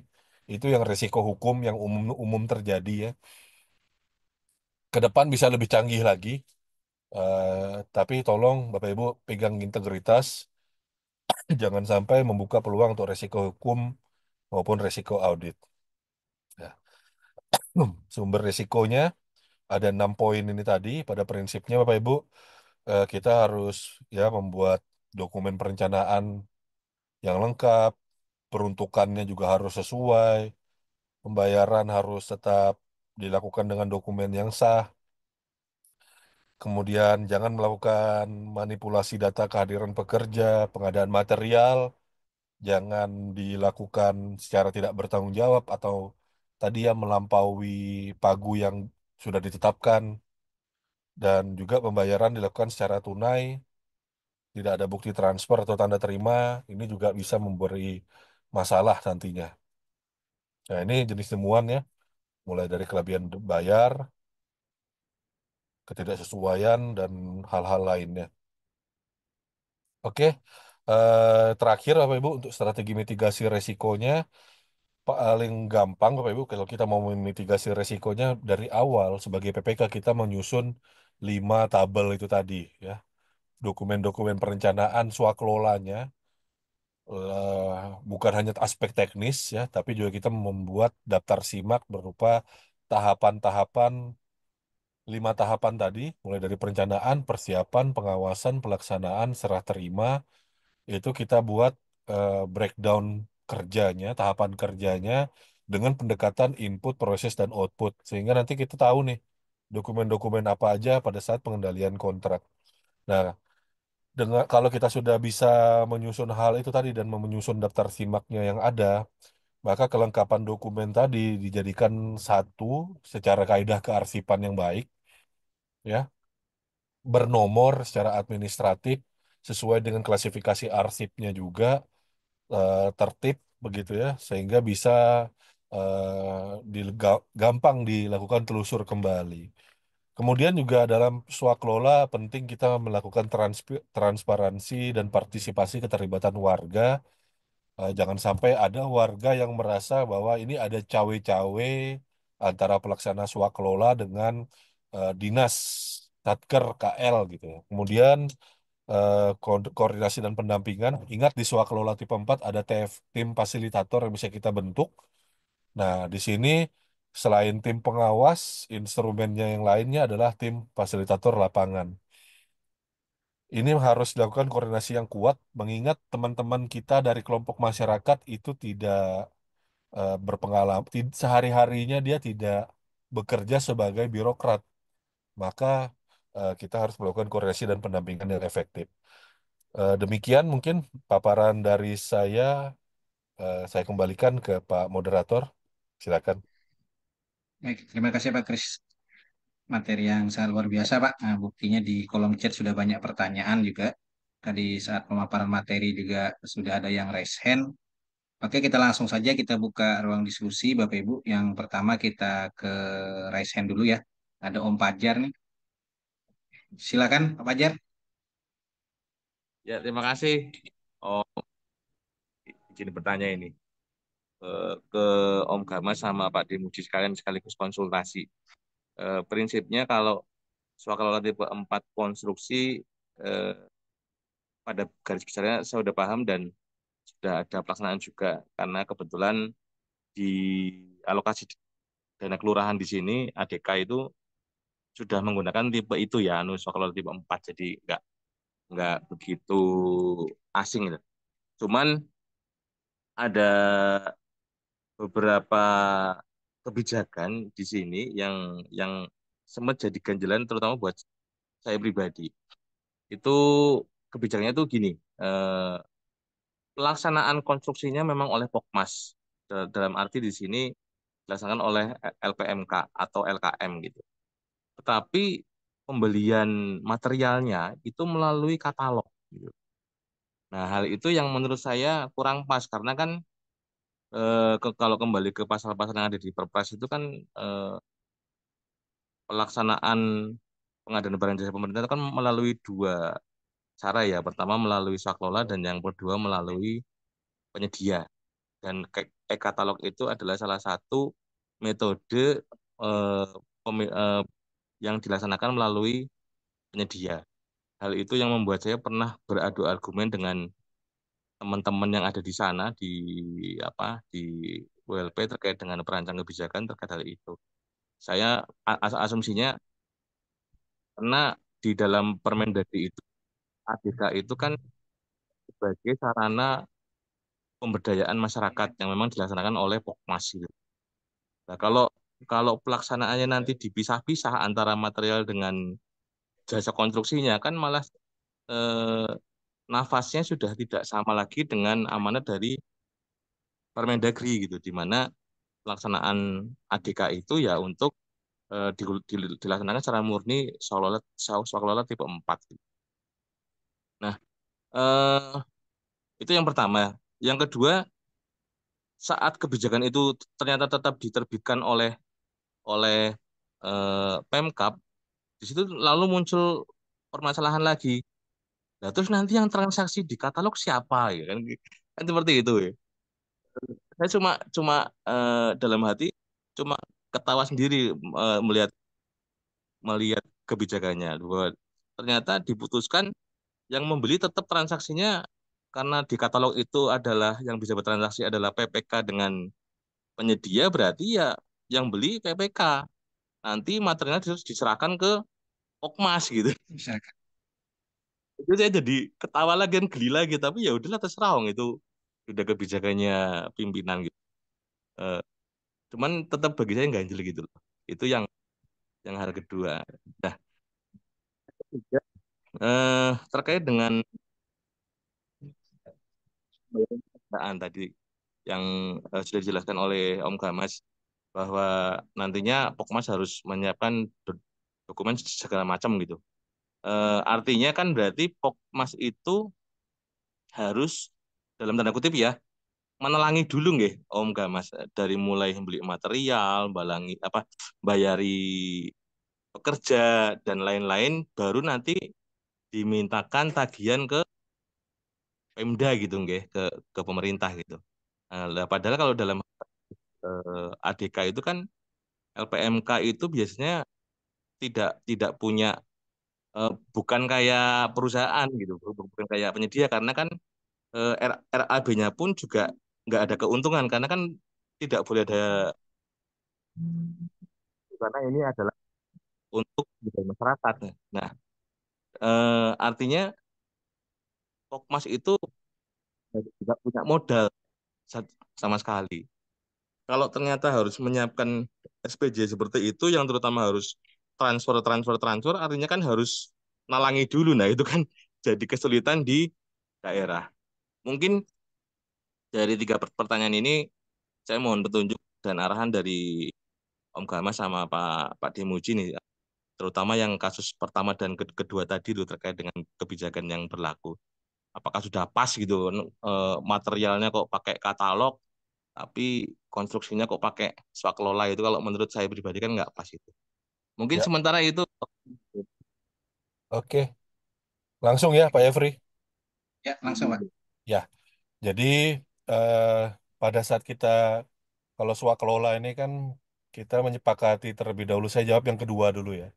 Kita menyepakati rancangan kontraknya. Nah, rancangan kontraknya ini tadi terkait dengan termin penyaluran dana. Kalau dulu eh, diatur itu 40 30 40 30 gitu ya, termin 1 2 dan 3. Kalau sekarang fleksibel ya. Jadi yang termin pertamanya mau dibuat disalurkan dulu dananya, misal 40% gitu ya. Memang bukan istilahnya uang muka ya, termin pertama 40% untuk pekerjaan persiapan itu boleh. Nah, cuma nanti pada saat pertanggungjawabannya, pada saat mau menyalurkan termin kedua, persetujuannya termin kedua, maka dia mulai melengkapi belanja-belanjanya dia tadi sesuai apa tidak. Nah, jadi sudah di sudah dibayar duluan nih yang 40%-nya mungkin ya kalau disepakati 40%, monggo. Kalau disepakati 30% di awal, monggo. Kalau mau dibuat yang 50% pun tidak ada masalah karena tidak ada aturan yang mengunci berapa persentase di awal. Betul memang seperti Om Fajar bilang tadi bahwa kalau kayak kelompok swadaya masyarakat atau kalau di tempat eh, Om Fajar tadi LKM ya. Nah, itu memang nggak ada duitnya. Ya memang benar mereka bukan pelaku usaha yang rutin melakukan itu. Makanya boleh dimungkinkan adanya termin. Dan oleh karena itu makanya penyaluran uangnya itu tidak boleh secara tunai, tapi harus non tunai dengan rekening yang bersifat kelembagaannya itu tadi ya. Nah, kalau dia buat KSM atau LKM itu biasanya dia bukan dipegang oleh perorangan. Atau kalaupun dia perorangan itu atas nama 2 orang, bendahara dan ketua. Jadi dua-duanya harus tanda tangan bersama kalau mau mencairkan. Jadi itu yang pertanyaan kedua duluan nih. Artinya nggak usah khawatir. Itu sesuatu yang masih boleh dilakukan ya. Jadi bisa saja secara non tunai nanti verifikasinya di menjelang pencairan termin kedua ya. Nah, itu diverifikasi kelengkapan-kelengkapan dokumennya. Kemudian berkaitan dengan pengadaan barang jasa melalui penyedia. Saya kembali tekstual ya. Tekstual harus kita kontekstualkan. Pasal 3 Perpres Pengadaan Barang Jasa Pemerintah, kalau kita lihat di ayat 3 itu tidak diskrit. Artinya pengadaan barang pasal 3 ayat 3 pengadaan barang jasa sebagaimana dimaksud pada ayat 1 dilaksanakan dengan cara swakelola dan atau penyedia. Artinya apa? Kalau pengadaan barang jasa kita melalui penyedia, habis itu kita, misal nih, saya mau beli pengadaan barang jasa, beli komputer, ya kan? Terus komputer itu saya gunakan untuk swakelola tipe 1. Nggak ada masalah. Karena dalam perpresnya dan atau, jadi penyedia dan swakelola boleh, penyedia atau swakelola boleh. Bukan salah satu ya, karena dan atau. Demikian juga kalau kita melakukan swakelola. Kalau kita punya swaklola, seperti tadi yang Om Fajar sampaikan, itu pekerjaannya teknisnya memang dilakukan oleh penyedia, sorry, swaklola eh, dari LKM-nya. Tapi ada beberapa bagian yang memang dia beli dari penyedia. Nah, kalau yang di contoh yang studi kasus yang saya angkat, tangki septiknya, dia tidak mampu mengadakan sendiri. Tangki septiknya ada standarnya. Standarnya pakai SNI, harus kedap, tidak boleh bocor. Nah, ini dah di luar dari kemampuan dari penyelenggara swaklola. Maka kita tentukan dia bisa belanja dari luar. Nah, dari luar dalam artian dari penyedia. Nah, di sini karena sifatnya dan atau perlu disepakati. Makanya di sini saya nyampaikan ya bagian yang ini. Ah, ini nih. Peluang penerapan proses pemilihan penyedia pada swaklola. Perlu disepakati, poin 1, siapa yang melaksanakan pengadaan barang jasa dalam hal terdapat penyedia dalam swaklola. Kalau tadi disepakati sebagai sebuah kebijakan bahwa kami penyelenggara swaklola kelompok masyarakat maunya terima materialnya datang, bukan kami yang belanja nih. Ya, maka benar tadi mau belanjanya pakai e-purchasing. Berarti PAKPA, PPK bersama pejabat pengadaannya disepakati itu. Oh ya belanjanya pakai e-purchasing, si kelompok masyarakat tinggal terima saja. Nah, maka yang melakukan proses e-purchasing dan kontrak pengadaan barang jasa melalui penyedianya adalah berasal dari PPK pemilik anggaran. Itu boleh gitu ya. Tapi kalau mau disepakati bahwa penyedia dalam swaklola ini tadi dilaksanakan oleh kelompok masyarakat, tetap harus kita pegang nih ekornya. Anda jangan belanja yang semau-maunya, tetap ikuti kaidahnya kami gitu. Nah, kalau yang kami tadi, nanti tolong SPK-nya jadi seperti ini, disepakati di dalam kontraknya. Nah, nih, tolong belanjanya pakai di survei. Ada pengumuman pengadaannya, ada dokumen penawarannya, ada berita acara penentuan pemenangnya, ada SPK-nya, ada dokumen pengantaran barangnya. Silahkan tuh disepakati di dalam kontrak swakelola. Nah, biasanya ada beberapa kelompok masyarakat yang, kami berat nih Pak kalau mau melakukan hal seperti ini.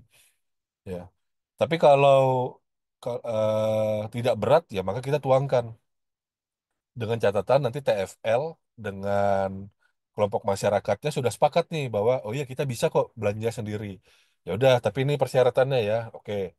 Nanti kita tuangkan dalam rancangan kontrak dalam kontraknya gitu ya bahwa yang belanja penyedianya seperti ini.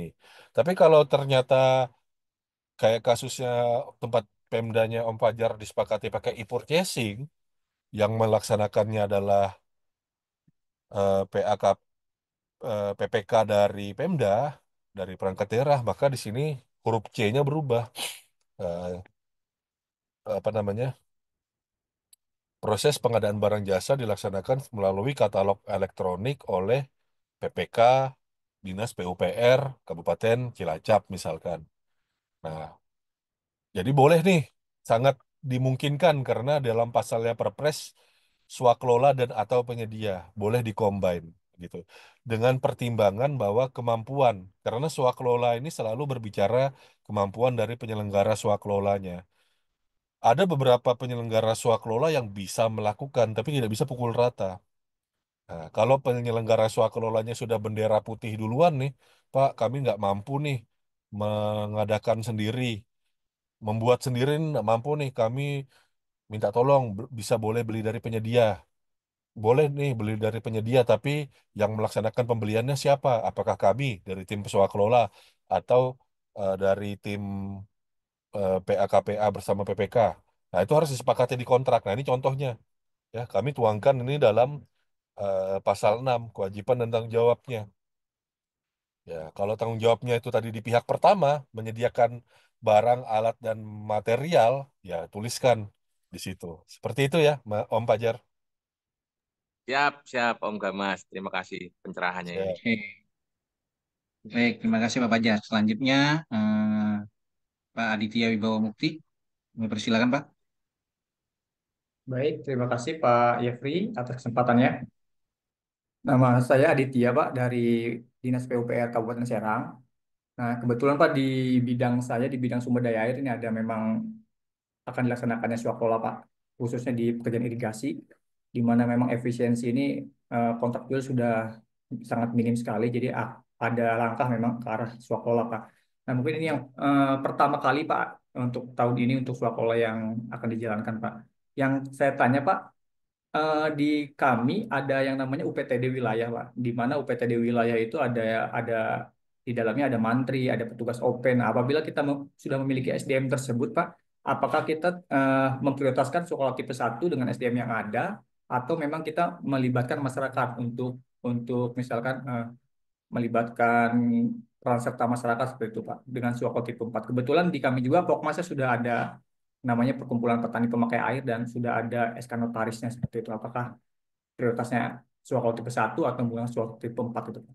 Terus yang kedua, Pak, rencana memang kita menggunakan supply chain, Pak, supply chain material di mana eh, menggunakan supply by owner, kita bahannya menggunakan e-purchasing tadi yang dijelaskan oleh Om Fajar juga, sedangkan untuk pelaksanaannya itu langsung dengan Pokmas atau dengan Soklo tipe 1 tadi, Pak. Nah, jadi pertanyaannya untuk RAB-nya, Pak, apakah RAB-nya itu kita hanya hanya ada honor, apa kita bisa menambahkan seperti biaya persiapan, biaya mob demo, gitu, biaya SMKK ataupun biaya honor tim penyelenggara, Pak? Apakah kita bisa tambahkan di RAB nanti? Nah, yang terakhir tadi yang Bapak sampaikan ada yang namanya TFL, Pak ya, ada pendampingan ya, Pak ya. Nah, itu kan menggunakan rekrutmen, Pak. Nah, itu untuk rekrutmen itu apakah modelnya itu jasa lainnya atau jasa konsultasi non konstruksi, Pak? Dan metode pemilihannya apakah seperti apa, Pak? Metode pemilihannya apakah nanti pengadaan langsung ataukah mungkin seleksi atau tender seperti itu, Pak? Mungkin itu sih, Pak, pertanyaannya. Terima kasih, Pak. Oke, baik. Ya, Silakan Pak Kris. baik. eh untuk berarti ini anu ya untuk konstruksi OP ya di irigasi ya. Oke, OP dan rehab, rehab ini, Pak, rehab sederhana, Pak. Rehab sederhana. iya iya iya. Nah, ini baiknya di dalam bidang sumber daya air itu kan ada komir nih, ada komirnya kan? Nah, di Ada komira, dalam Pak. dalam coba dibuat pendekatannya ini tadi, karena kalau kita mau berpikir mau melaksanakan swakelola, keputusannya ini tadi tolong dilempar dulu di sidang komisi irigasi komirnya, karena di situ end usernya itu kan eh, dari komirnya sebenarnya ya perwakilannya kan sudah tergabung dalam komir. Kalau saya kalau mau menggunakan pendekatan sepihak begitu ya, kalau saya pribadi ditanya, sering juga sih saya ikut apa sidang-sidang di Komir. Biasanya masyarakat itu akan lebih senang ya kalau dia swakelola tipe 4. Ya, walaupun dalam swakelola tipe 1 itu tadi kan Bapak sudah nyampaikan bahwa sudah ada UPT-UPT gitu ya. Nah, cuman kalau memang ada anggarannya bisa lebih memberdayakan, nah itu lebih bagus ada kita mengikuti tipe 4 ya. Tapi tentunya disepakati terlebih dahulu di Komir nih karena segala sesuatu kegiatan di bidang sumber daya air ini arah ke depannya apa segala macam suka tidak suka itu sudah ada forumnya begitu ya yang namanya Komir ini tadi. Nah, kemudian berkaitan dengan tenaga fasilitator lapangan. Kalau di tempat kami, Bapak, tenaga fasilitator lapangan ini kita usulkan standarisasinya sebagai tenaga tenaga fasilitator memang. Jadi dia memang kita usulkan punya standarisasi tersendiri. Rekrutmennya rekrutmen dari apa namanya menggunakan tes begitu ya. Jadi setelah dia dinyatakan lulus tes ya, terbuka begitu, eh, ada tes tertulis, ada tes wawancara dan lain-lain, baru dia ditetapkan sebagai tim fasilitator lapangan dengan SK Kepala Dinas. Cuman perhatikan Bapak, eh, tim fasilitator ini sifatnya kan dapat ya. Dapat di sini artinya kalau memang eh, pertimbangan dari kebutuhan. Nah, kalau ada UPTD, sudah ada UPTD-nya, maka ya tim fasilitator tidak perlu mencari dari luar lagi. Ya, jadi memang mesti dilihat lagi nih kapabilitas dari tim, dari kebutuhan tim fasilitator itu apa. Kalau di tempat saya, kita belum ada nih UPTD untuk baru akan mau membentuk UPTD untuk pengelolaan air limbah setempat, air limbah domestik itu tadi. Nah, memang belum ada UPTD-nya. Jadi memang kita, eh, karena Cipta Karya ini personilnya terbatas juga, tidak ada yang bisa mendampingi ke lapangan, maka kita outsourcing-kan itu. Nah, poinnya di sini, tim fasilitator lapangan ini kalau di peraturan LKPP terkait dengan pedoman swakelola itu disampaikan dapat membentuk. Nah, kita lihat lagi kalau di dalam di Kabupaten Serang tadi sudah ada UPTD bisa menjadi bertindak sebagai fasilitator, ya maka kalau memang nanti keputusannya jadi swaklola tipe 4, ya UPTD menjadi fasilitatornya, itu bisa dilakukan. Jadi tidak wajib ya, membentuk apa namanya, membentuk apa, tim fasilitator secara khusus gitu. Kemudian terkait dengan RAB-nya, ya betul Pak, RAB itu tadi termasuk nih segala sesuatu yang memang dibutuhkan di lapangan. Kalau memang di dalam tim, eh, tadi kalau di sana kelompok masyarakatnya, kalau kita kelompok masyarakat itu dia punya peralatan begitu ya. Peralatannya itu tadi, maka RAB-nya itu tadi kita penggunaan penyusunan RAB untuk penggunaan peralatan yang mereka miliki, itu kan kita perhitungkan sebagai nilai dari, eh, nilai penyusutan gitu ya. Mau dipakai selama 3 bulan sebuah peralatan konstruksi, ya itu nilai tersebut dibayarkan gitu. Nah, mob demobnya ya itu juga kita mesti bayarkan. Tapi poinnya di sini mob demob itu tadi bukan untuk pengambilan keuntungan. Berbeda ya dengan penyedia. Nah, jadi kalau kita menggunakan peralatan dari kelompok masyarakat, ya kita cuma membayarkan nilai penyusutannya gitu ya, sama nilai beban operasional yang ada. Tidak kita tambahkan faktor keuntungan yang biasanya dipukul rata 10% plus 5% gitu ya. Nah, biasanya kan kalau melalui penyedia kita menambahkan 15% gitu ya. Overhead 5%, 10% keuntungan. Nah, kalau di swakelola kita cukup memperhitungkan nilai penyusutan peralatan yang dimiliki gitu. Nah, jadi seperti itu Pak Aditya. Baik Pak, mungkin mau memperjelas Pak tadi yang apa fasilitator tadi Pak ya. Berarti mekanisme kalau dari UPTD kita hanya perlu mengakomodir honor aja Pak ya. Honor kan itu kan bagian dari staf juga Pak gitu. Salah satunya staf P3K gitu, non ASN. Iya, Honor aja mungkin betul. Pak ya. Honor. Honor Dan tim pengawas seperti itu ya. ya, honornya itu juga jangan pakai standar Inkindo ya. Iya. Ya, karena Kayak kalau ASI ya. Inkindo, ya kalau Inkindo kan sebagai konsultan ya pelaku usaha, tapi Iya. menggunakan standar honorarium dari untuk yang tenaga pemerintah ya, baik dia ASN maupun non ASN. Oh iya, siap siap. Baik Pak, terima kasih Pak. Ya, Oke, terima kasih. Eh, Waktu sudah habis, Pak Gamas. Nah, di sini ada, kalau saya catat ada 10 pertanyaan di kolom chat. oke. Ada 10 pertanyaan. Apakah kita jawab atau seperti apa karena waktu juga sudah habis, atau pertanyaan ini nanti sudah saya catat, saya kirim ke Pak Gamas saja ya. Saya ngikut aja deh. Pada prinsipnya saya nggak buru-buru. Jadi Oke. kalau dari moderator bilang lanjut, ya monggo kita selesaikan gitu. Ya, intinya sebenarnya pertanyaannya sih hampir semuanya sama, Pak. Apa sih perbedaan Ormas dan Pokmas? Seperti Oh, itu. Nilai sampai nilai berapa sih swakelola ini sebenarnya untuk Pokmas itu sampai nilai berapa sih batasannya? Kira-kira seperti itu kan.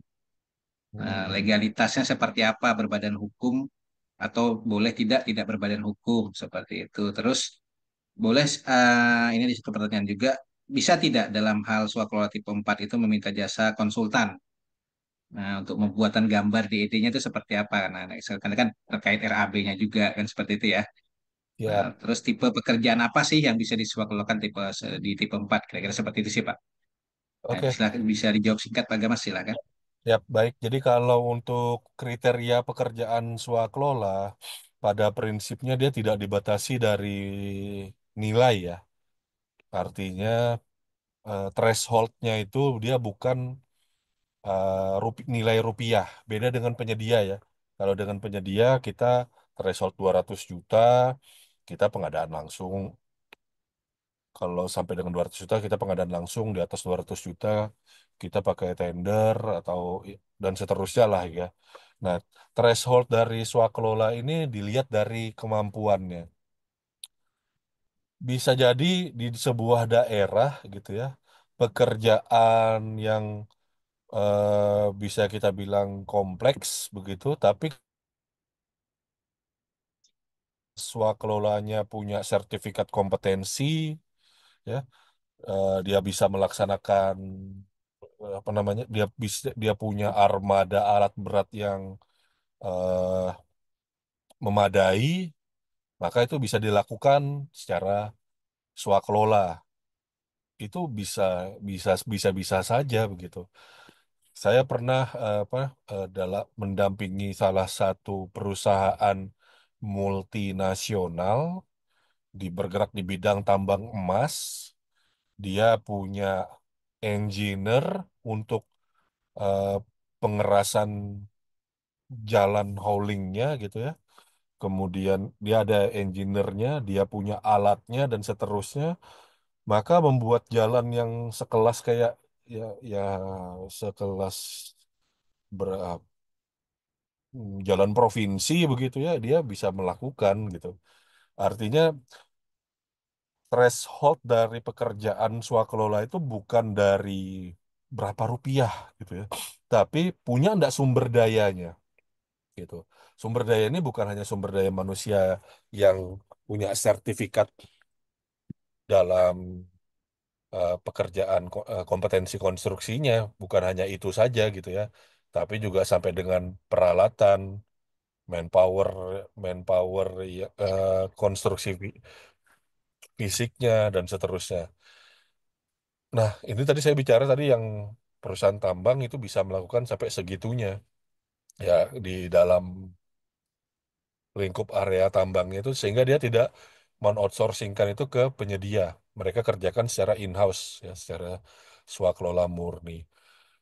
Nah, kalau kita punya eh, kompetensinya, ya, punya pengetahuan, keterampilan, kemudian punya peralatan, mudah mengakses material, punya supply chain-nya juga, dan itu bisa kita laksanakan secara swakelola, ya, ya itu nggak ada masalah tuh kita lakukan dengan swakelola.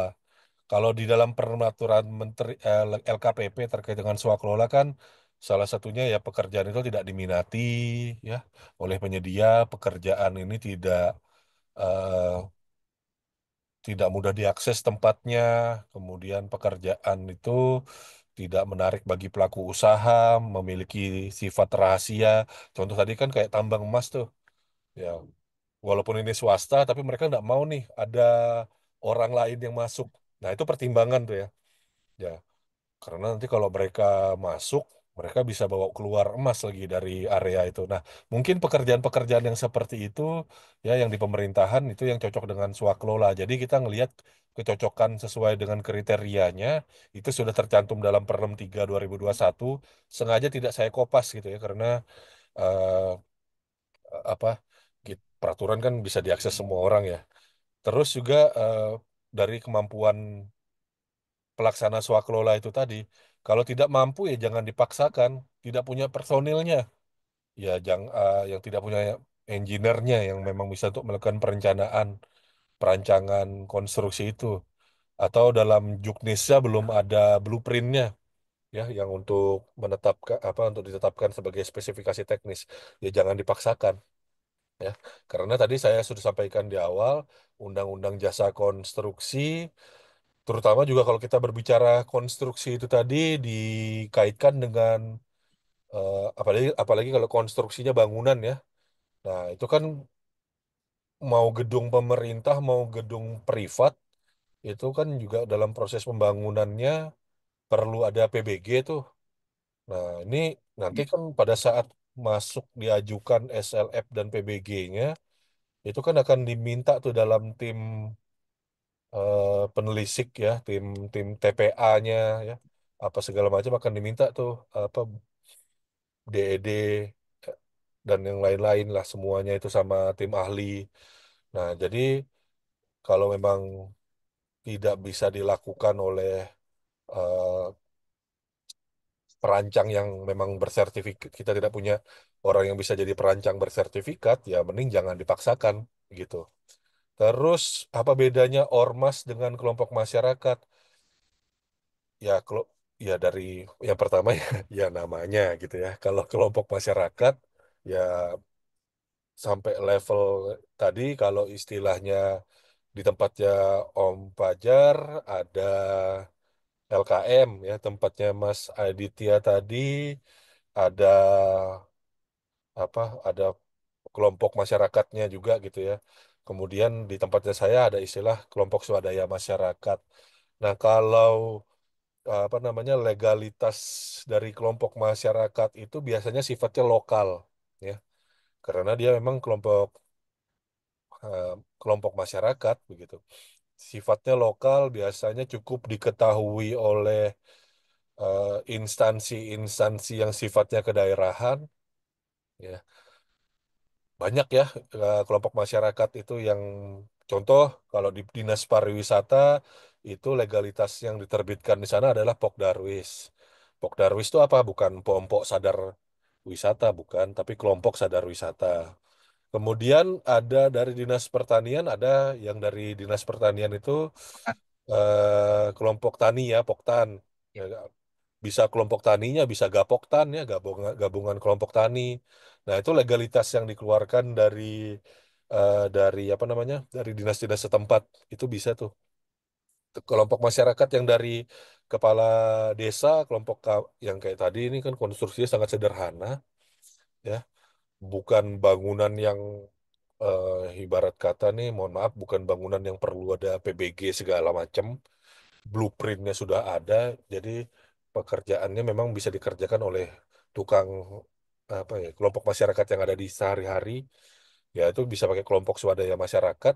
Nah itu menggunakan regulasi dari pemberdayaan masyarakat pada tingkat desa, makanya pakai KSM dari pemerintah desa saja cukup. Nah, itu kelompok masyarakat. Nah, kalau organisasi masyarakat biasanya ini NGO ya, atau non-government organization gitu. NGO atau ormas.